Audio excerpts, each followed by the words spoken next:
네, 강남에 11억 원짜리 아파트가 있습니다. 뭐 빚은 일부 있지만 사랑스러운 아내와 두 자녀랑 오손도손하게 살고 있던 가장이 빚이 좀 있다고 그 새 가족, 자신의 가족을 살해를 했습니다. 자신도 뭐 자살을 하려고 했지만 실패했습니다. 바로 어제 속보로 전해드렸던 서초 세모녀 살해 사건인데요.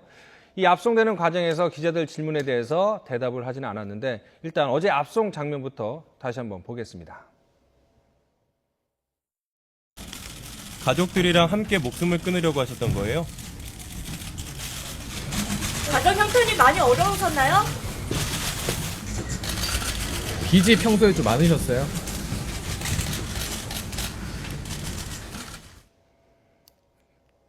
자, 가족들이랑 목숨을 끊으려 한 거냐라는 질문에 대답은 안 했지만 고개를 끄덕였습니다. 하지만 뭐 가정 형편이 어려웠냐, 빚이 많았냐 여기에 대해서는 또 부정을 뜻하는 고개를 흔들흔들 거렸는데 정확하게 어떤 이유인지는 잠시 후에 알아보도록 하고요. 과연 뭐 주식 빚 때문에 자살을 시도했다, 가족들을 살해했다 이런 얘기가 있는데 그렇다면 재산이 얼마나 없길래 하는지 한번 살펴보도록 하겠습니다. 자, 강남 서초동에 아파트가 있는데 시가가 한 11억 원 된다고 합니다. 그리고 뭐 아주 값비싼 외제차들은 아니지만 일본 승용차도 가지고 있고요. 빚은 5억 원이 있습니다. 그래서 주식 투자로 한 2억 7천만 원을 했고 생활비로 한 1억 원을 썼습니다. 그래도 이 빚 5억 원 가운데 남은 돈이 1억 한 7천만 원 되니까 아파트를 팔면은 한 6억 5천에서 7억 원 가까운 재산을 여전히 갖고 있던 가정이었습니다.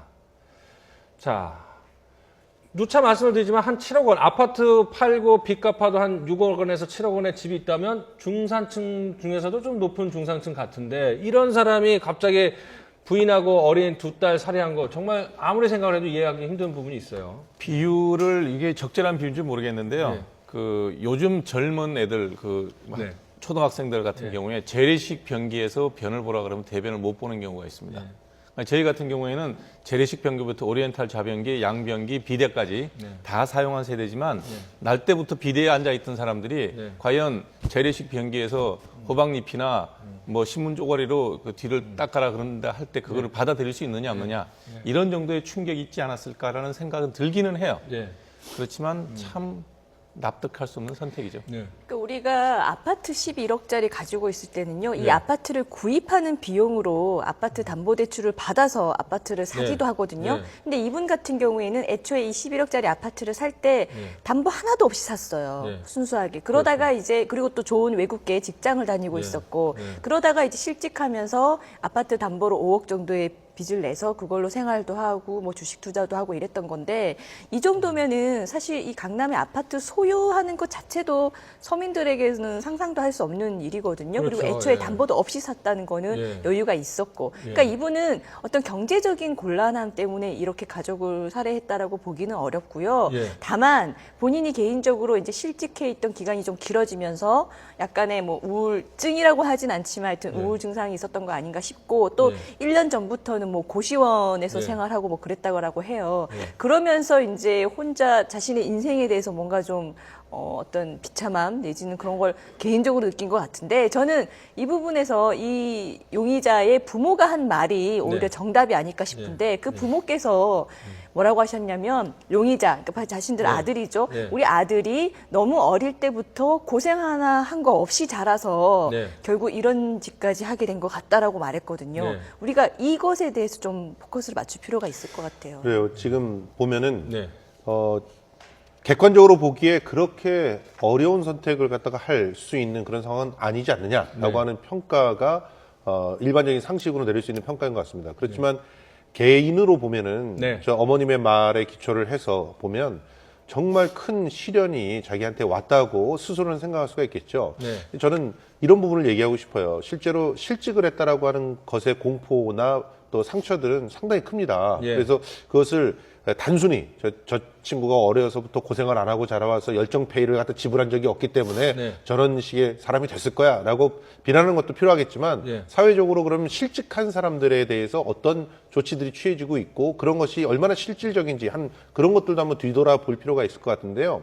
일정한 직장에서 떨어져서 생기는 미래에 대한 엄청난 불안감과 공포 이런 부분들은 여러모로 그 사회적인 시스템으로 받쳐주고 해결을 해야 이런 끔찍한 사건들이 안 나온다는 것이고, 또 하나는 이 자식들하고 아내를 살해를 하잖아요. 네. 이거는 철저하게 가부장적인 그런 사고방식에서 나온 거 아니겠습니까? 내가 없어지면 우리 자식들과 딸이 그러니까 자식들과 이제 아내가 문제가 생긴다. 이런 식의 사고방식에서 벗어나게 하려면 그만한 사회적 안전망이 구축이 돼 있어야 되지 않을까 하는 생각도 합니다. 근데 이분 같은 경우는 실직이 아니라 자발적 사직이라는 얘기가 있거든요. 그렇죠, 예. 그러니까 이게 그 사회 문제랑 저는 그 확대시키는 거에 대해서는 반대로 생각하는 게 예. 전적으로 개인적인 문제고 예. 어릴 때부터 그 너무나 자기가 겪어왔던 일에 대한 그 고난이 없었기 때문에 네. 가벼운 충격에도 네. 심지어 실직도 아닙니다. 자발적 사직이라는 얘기까지 있는데 네. 그렇게 실업 문제랑 이 문제랑 연결시키는 건 아닌 것 같습니다. 어쨌든 이게 그 가장 특징이 가족 3명을 살해하고 네. 자살 시도를 했다라고 하는 거란 말이죠. 네. 그래서 이제 이런 경우를 소위 말해서 이타적 살해 뭐 이렇게 분류를 이제 하는데 말이죠. 다만 이제 이런 겁니다. 그 가족, 그 아이 2명과 그 부인을 내가 이 사람들을 위해서 살인을 대신해 준다라고 잘못 생각한 거죠. 그 이유는 이겁니다. 이제 뭐 자발적 실업이든 어쨌든 간에 앞으로의 미래 자체가 상당히 그 암울하다. 그렇다고 본다면 이 가족들을 위해서 내가 대신 살해를 해준다라고 이제 생각한 것인데 네. 그것에 그 깔려 있는 그 기전은 이 아이들이 내 것이기 때문에 내가 마음대로 할 수도 있다라고 하는 생각이 하나가 있는 것 같고요. 네. 또 한편으로 봐서는 그 앞으로의 그 삶 자체가 희망이 없다.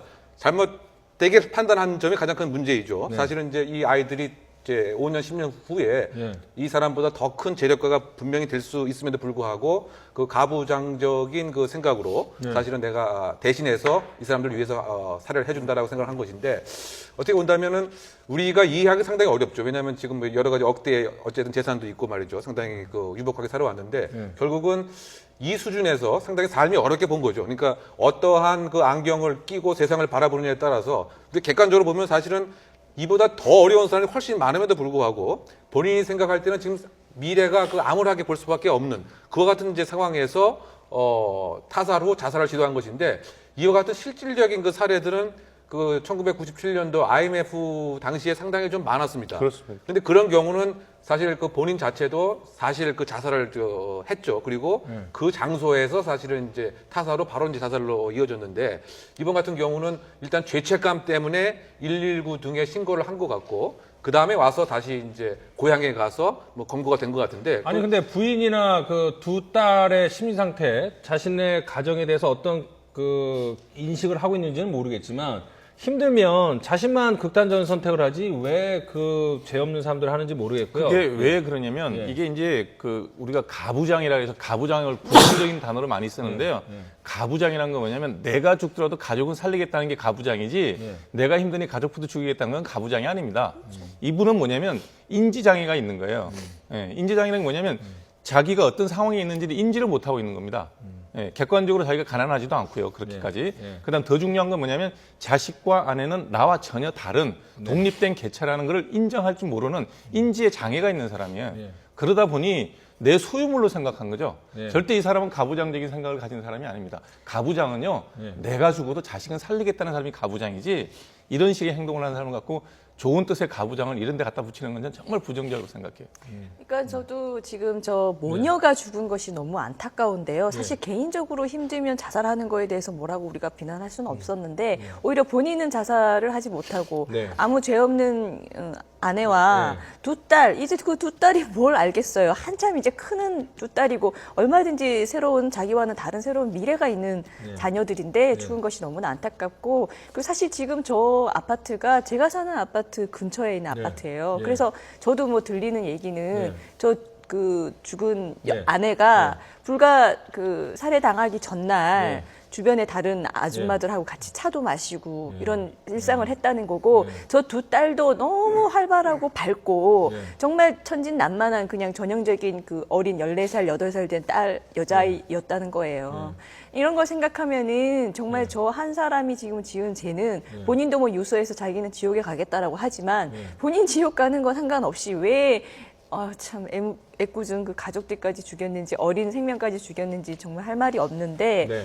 저는 그런 생각이 들어요. 그러니까 우리가 사회는 점점 험악해지고 언제든지 위험한 일, 내가 감당할 수 없는 고통이 언제 어떤 식으로 올지 모르는 사회가 이미 됐는데 그 사회에 사는 사람들 중에는 저렇게 네. 면역력이 너무나 약하다라고 해야 그러니까요. 되나요? 예. 그러니까 어떤 장애가 생기면은 그거를 극복할 줄 모르는, 그러니까 예. 저 부모도 말했다시피 너무 곱게 자라서 이렇게 된 것 같다라고 말씀하시는데 이런 걸 보면은 저도 자식 키우는 입장에서 정말 자식은 곱게 키우면 안 되겠다. 예.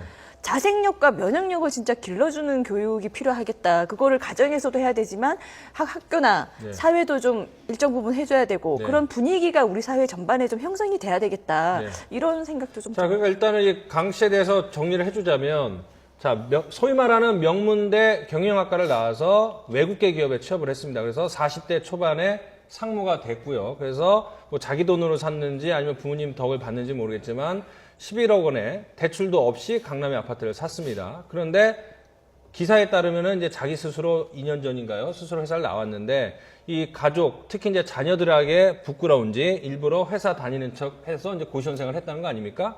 그런 걸 봐서는 순탄하게 살면서 사회적인 위상을 갖고 위치를 갖고 있던 사람이 자신이 초라해지니까 처음 겪는 그런 나약한 모습, 부끄러운 모습에 견디지 못한 것이 아니냐. 그러니까 오히려 빚 문제로 몰아가기에는, 채무 문제로 몰아가기에는 설명이 안 되는 부분이 좀 많아요. 예.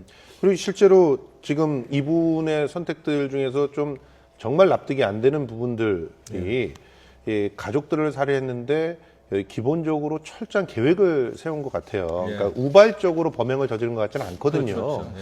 그러니까 이 말씀하셨듯이 그 주변에서 그러한 그 어떤 다툼이나 불화가 있었다라고 하는 그런 그 눈치를 채지도 못한 상태. 예. 그러면은 이거는 혼자만이 그런 문제들을 갖다가 이렇게 그 키워왔다는 것이고, 그리고 살해를 했던 상황들도 보면은 수면제를 복용시킨다거나 뭐 혹은 뭐 특별하게 그들을 갖다가 심신위약의 상태로 놓고 한 게 아니라 한 번에 정말 정확하게 다 셋을 이렇게 살해를 했거든요. 예.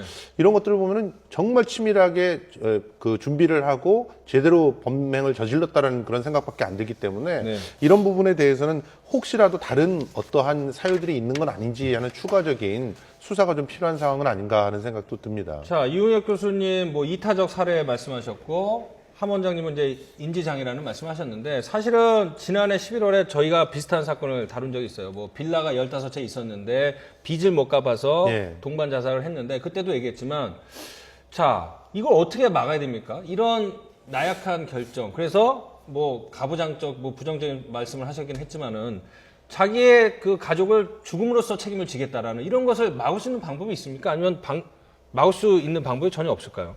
교육의 문제죠. 교육이요? 예, 교육도 학교 교육의 문제가 아니라 가정 교육의 문제입니다. 과연 우리가 왜 살아가는지에 대한 생각들을 해봐야 되는데 네.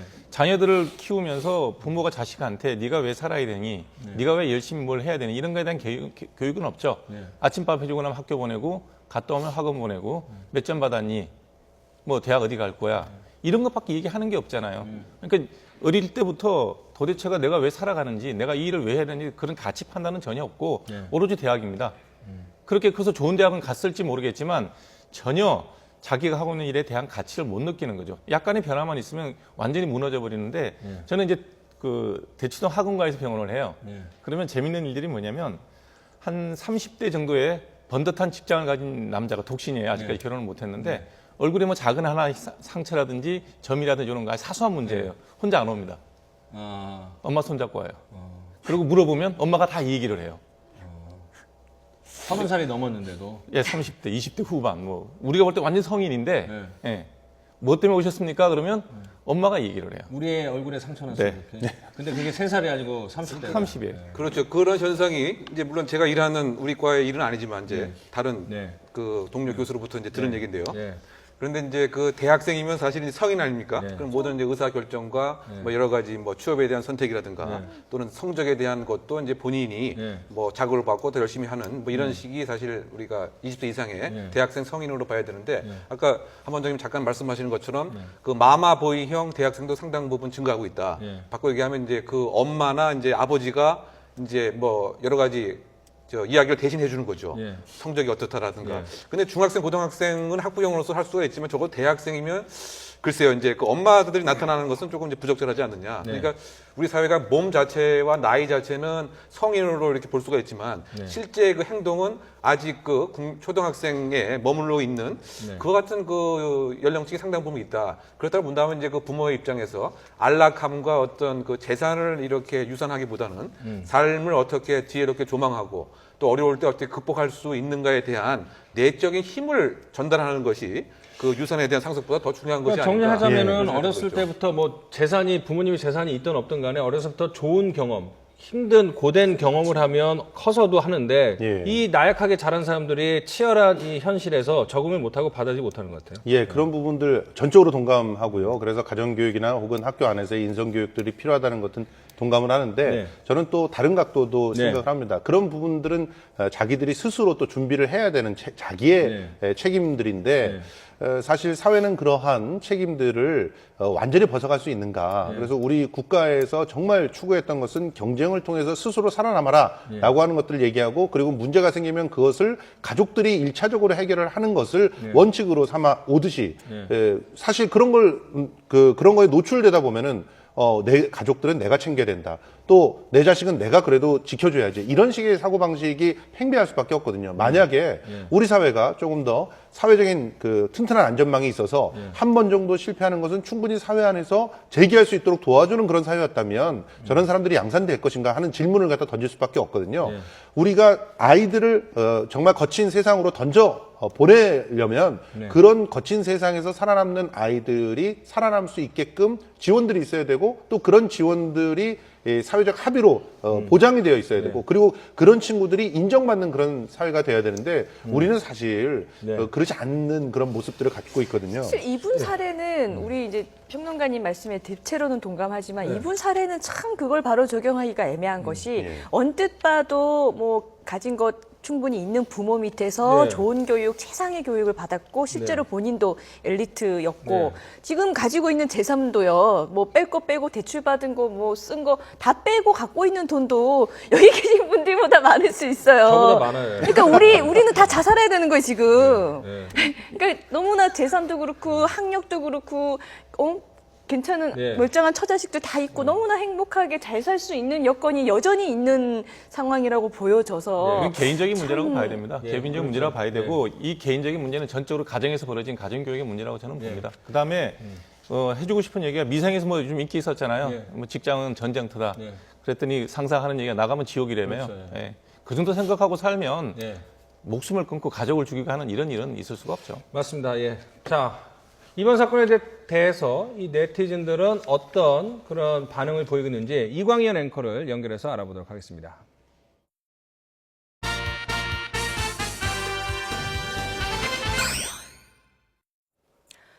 네, 부인과 두 딸을 숨지게 한 비정한 40대 가장이 자살을 시도하다 검거됐습니다.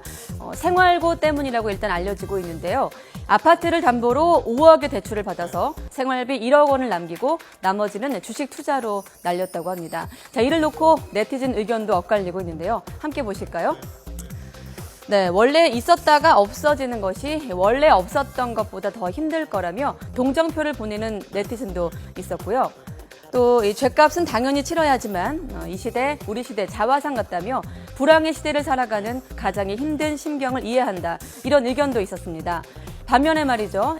저 사람이 생각하는 방식으로는 나 같은 서민들은 그냥 죽는 게 낫다는 뜻 아닌가 이런 의견도 있었습니다. 힘들게 살아가는 서민들이 더 많이 있다며 불편한 심기를 표현한 것으로 보이죠. 또 가족이라면 같이 갔어야지 라면서 이 사회적 체면 때문에 가족을 모두 죽인 비정한 아버지를 비난하는 의견도 있었습니다. 여러분은 어떻게 생각하십니까? 지금까지 촌철살인이었습니다. 네, 그런데 미국에 또 답 안 나오는 또 사건이 있었네요.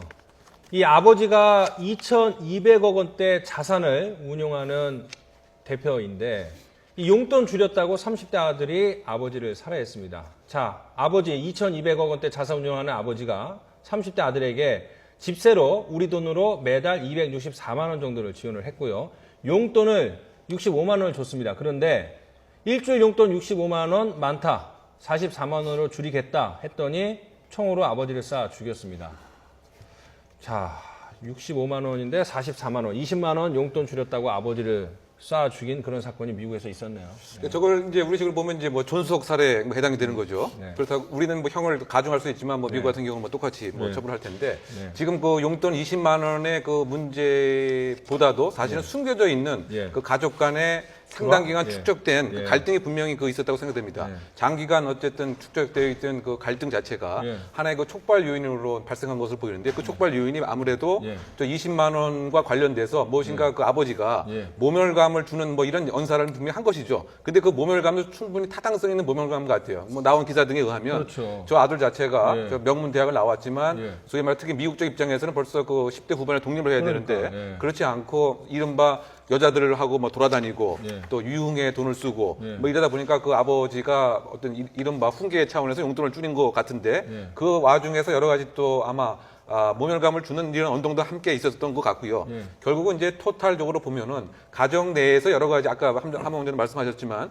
상당 부분 무엇인가 그 축적되어 있는 갈등이 있었고 그 원인 제공 자체는 저 아들 자체가 사실 그 아버지의 어떤 뭐 기업가 정신이라든가 뭐 창업 정신하고 반하게 그야말로 현실에 그 안주해서 활락을 즐기는 것에 대한 것이 가장 큰 문제라고 봐야 되겠죠. 근데 이 아들 보니까는 프리스턴 대학 나오고 그 유명한 하버드 경영대학원을 나왔는데 놀고 있고 그러니까 이 많이 배우고 좋은 대학 나왔다고 제대로 살거나 제대로 결정을 하거나 제대로 인식을 하는 것 같지는 않다는 생각도 들어요. 가정교육이 더 중요하다는 생각도 좀 들어요. 네, 그러니까 네. 이 사건은 보면 좀 안타까운 것이 이 아들로부터 이제 살해된 네. 토마스 길버트 씨 같은 경우는 비록 본인이 이제 이 금융가에서 굉장히 성공한 유명한 투자자지만 이 투자자 중에서도 그래도 존경받는 투자자였다라고 해요. 네. 보통 투자자 그러면 돈만 아는 그렇죠. 뭐 악마처럼 네. 될 수도 있는데 네. 이분은 나름의 금융과 돈에 대한 어떤 철학을 가지고 있는 투자자였고 네. 그리고 지금 이 아들로부터 살해당하게 된 계기도 멀쩡하게 제대로 키워주고 교육시켜주고 해서 좋은 대학까지 나왔는데도 재구실을 못하는 아들에 대해서 예. 오냐오냐 하면서 계속 자기 자금으로 돈을 대주기보다는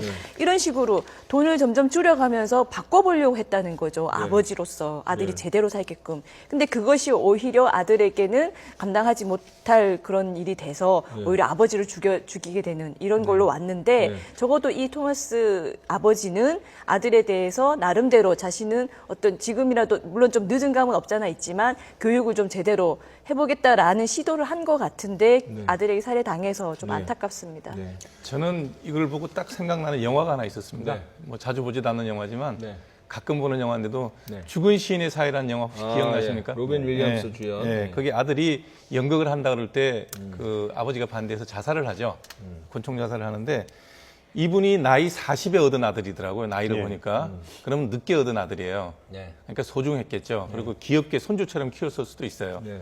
그러고 난 다음에 대학을 과연 이 친구가 원하는 대학을 갔을까? 프린스턴이나 하버드 MBA를 꼭 원해서 갔을까? 그랬으면 거기 나와가지고 저렇게 낭인 생활을 하지는 않았겠죠. 네. 그러니까 부모와 너무나 다른 생각을 가진 아이를 네. 부모의 생각대로 억지로 키워놨는데 네. 어른이 되고 난 다음에 하는 일은 이제 낭인 생활을 하는 거죠. 그러니까 아버지는 이제 화가 나서 뭐라 그랬을 수도 있고요. 예. 그 다음에 이제 아이가 보인 반응은 전형적인 분노장애입니다. 예. 예.